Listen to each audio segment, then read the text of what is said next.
সম্মানিত সাংবাদিক বন্ধুগণ, আমরা আজকে আর কোনো প্রার্থীর ব্রিফে যাচ্ছি না। আমরা সরাসরি আমাদের দিক থেকে যে ব্রিফ সেখানে চলে যাব।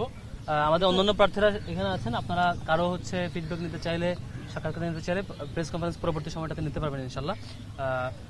কয়েকটা ব্যাপার, একটা হচ্ছে গতকালকে আমরা আপনাদেরকে ফিডব্যাক দিয়েছিলাম যে চারুকলায় একটা কুচক্রী মহল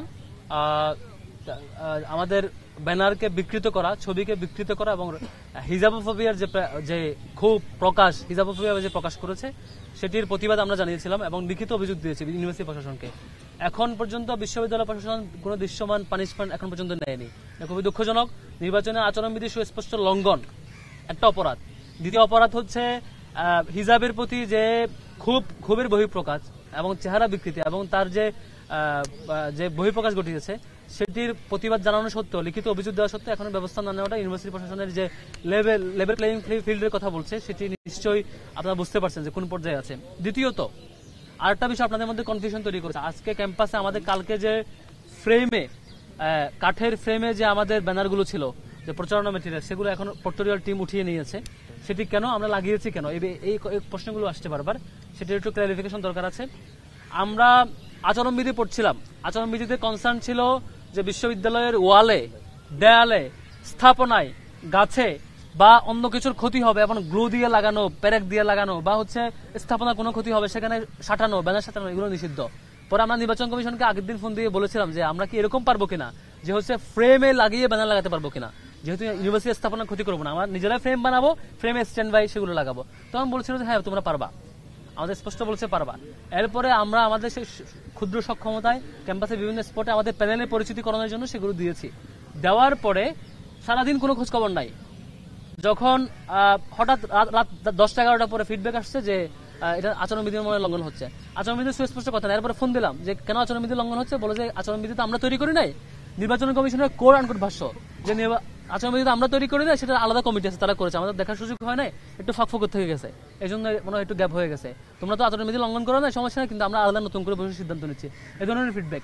এর মধ্যে কিছু কিছু মিডিয়া প্রকাশ করা শুরু করছে যে আমরা আচরণবিধি লঙ্ঘন করেছি, অথচ আমরা স্পষ্টত কনসার্ন নিয়ে আচরণবিধি মেনে সেটা করার চেষ্টা করেছিলাম। তারপর কেন যেন কোত্থেকে যেন ওহি আসে, হঠাৎ করে রাত 3টা বাজে 1টা বাজে সার্কুলার দেয়। ঠিক এখানেও সেম, হঠাৎ করে গভীর রাতে নোটিশ আসছে যে সবগুলো সরিয়ে ফেলতে হবে। তাদের আমাদেরকে তো ফোন দিবে অন্তত যে তোমরা এটা কেন লাগাইছো জিজ্ঞেস করবে, তখন আমরা দেখাইলাম যে আপনাদেরকে বলে লাগিয়েছি। তারপরে আমরা বলেছি যে আপনারা যদি এটা বলেন যে 9 তারিখ পর্যন্ত এই ঘোষণা আর চেঞ্জ হবে না, আর কেউ লাগাবে না, কোনো ধরনের ব্যানার ফেস্টুন এই ধরনের ইউজ করবে না, কোনো ফরম্যাটেই, কোনো স্টাইলেই, তাহলে আমরা সব সরিয়ে নিব, আপনার সাথে কোনো দ্বিমত নাই। তারপর বললো যে ওনাদের ফিডব্যাক হচ্ছে ঠিক আছে, আমাদের আগে আচরণবিধিতে ফাঁকফোকর ছিল, এবার আমরা মিটিং করে নতুন করে সিদ্ধান্ত নিয়েছি, এখন থেকে আর কেউ লাগাইতে পারবে না, 3টার মধ্যে সরিয়ে নেবে। আমরাও বলেছি ঠিক আছে, ওকে, আপনারা যদি নতুন সিদ্ধান্ত নেন খুলে ফেলেন, প্রক্টোরিয়াল টিম পরে খুলে ফেলেছে। এ হচ্ছে সামগ্রিক অবস্থার ফিডব্যাক। কিন্তু ইতিপূর্বে আমরা দেখেছি যে একজন প্রার্থী বিভিন্ন রুমে যে বা হলে মত বিনিময় সবার নামে খিচুড়ি পার্টির আয়োজন করেছে, খাওয়া দাওয়ার আয়োজন করেছে। করার পর আপনারা দেখেছেন কমল মিডিয়েট বা বিভিন্ন নামে করার পরে যেদিন খাওয়া দাওয়ার পর্ব শিডিউল শেষ হয়েছে সবগুলো হলে, সেদিনই সার্কুলার আসছে এখন থেকে খাওয়া দাওয়া নিষিদ্ধ, খাওয়া দাওয়া করা যাবে না। তাও আমরা ওয়েলকাম করছি, আপনারা নিষেধাজ্ঞা করতে পারেন, আপনারা নির্বাচন কমিশন ওহি আসুক আর যাই আসুক করতেই পারেন, কিন্তু বলো যে প্রচারণা করা যাবে কিন্তু খাওয়া দাওয়া করানো যাবে না। তারপর আমরা প্রচারণায় নামলাম, হঠাৎ গভীর রাতে আবার সার্কুলার, প্রচারণা করা যাবে না। ঠিক আছে, তাহলে আমরা প্রচারণা করবো না, 26 পর্যন্ত অপেক্ষা করবো। ডিজাইন, এলিগেন্স, বিউটি, সেরা পণ্য সবার জন্য জেভিকো। তারপর আবার যখন সেই একটি দলের পক্ষ থেকে পরের দিন বিভিন্ন হলে মসজিদে শিডিউল দেওয়া হচ্ছে, আগামীকাল জুমাবার অমুক বিপি প্রার্থী তমুক জিএস তমুক মসজিদে নামাজ পড়তে সাংবাদিক ভাইদেরকে দাওয়াত। তখন আমরা ফোন দিলাম, স্যার আপনারা তো বলেছেন এটা করা যাবে না, কেন হচ্ছে? বলেছেন না বাবা, তোমরা নামাজ পড়তে যেতে পারবা, ওখানে একটু দেখা হলে সমস্যা নাই। অর্থাৎ যখন তারা ওই নির্দিষ্ট সংগঠন যখন যেটা করে সেটাই নীতিমালা, সেটা রাত 1টাই হোক 3টাই হোক, তখন সার্কুলার দেওয়া যায়। আমরা আসলে শঙ্কিত। নির্বাচন কমিশনের প্রতি আমার বিনীত অনুরোধ থাকবে, নিয়ম নীতি যা করবেন স্পেসিফিক অ্যানাউন্স করেন যে এটা নীতিমালা, এটা এইভাবে, এটা আর কাস্টমাইজ ভার্সন হবে না, এটাই ফাইনাল। বারবার ঝাপসা ওয়ার্ড রাখবেন, আমাদের সময় সে এক ধরনের ব্যাখ্যা দিবেন, স্বতন্ত্র শিক্ষার্থীরা করলে তখন তাদের উপর চাপাই ধরবেন, বা অন্য কোনো প্যানেল করলে চাপাই ধরবেন, কিন্তু আপনাদের পছন্দের একটা দল কখনো করলে তখন তাকে ফ্লেক্সিবিলিটি দিবেন, তখন একটা নতুন ব্যাখ্যা দাঁড় করাবেন। এটা আমরা খুবই দুঃখজনক।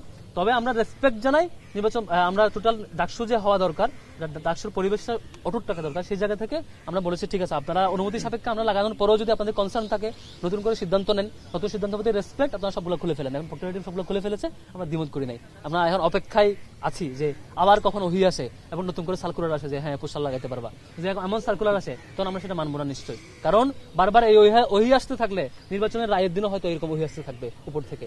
এ ধরনের নির্দিষ্ট মহলের প্রতি প্রভাবের দিন যদি নির্বাচন কমিশন থেকে যায় এটা খুবই কষ্টদায়ক হবে।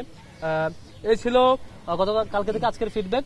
আপনারা জিজ্ঞেস করবেন নির্বাচন কমিশনকে কেন এখনো পর্যন্ত অপরাধীকে পানিশমেন্টের আওতায় নিয়ে আসা হয় নাই, কেন নির্দিষ্ট ফুটেজ পাওয়া সত্ত্বেও আমরা ফুটেজ সার্কুলেট করেছি, একজন সেখানে ফুটেজ ধারণ করেছিল, তা সত্ত্বেও কেন তাদের নিজস্ব সিসিটিভি ক্যামেরা গেটের ক্যামেরা এখনো এক্সপোজ করে নাই, সামনে নিয়ে আসে না, মিডিয়াকে দেওয়া হয় নাই, কেন এখনো যাদেরকে ক্যামেরায় দেখা গেছে তাকে ধরা হয় নাই। এই বিষয়গুলো সন্দেহের উদ্বেগ তৈরি করে এবং মনে হচ্ছে পুরো নির্বাচনটাকে বানচাল করার একটা ষড়যন্ত্র, কিংবা দর্শককে যারা অন্যভাবে বিকৃত করতে চান, অন্যভাবে নিতে চান, তাদেরকে এক ধরনের সুযোগ দেওয়ার নামান্তর আর কি।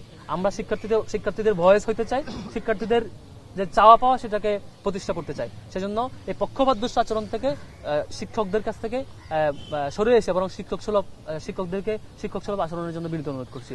সমাপনী কথা নিয়ে অনুরোধ করছি আমাদের ভিপি পদপ্রার্থী মোহাম্মদ আবু সাদিক রাহিমকে।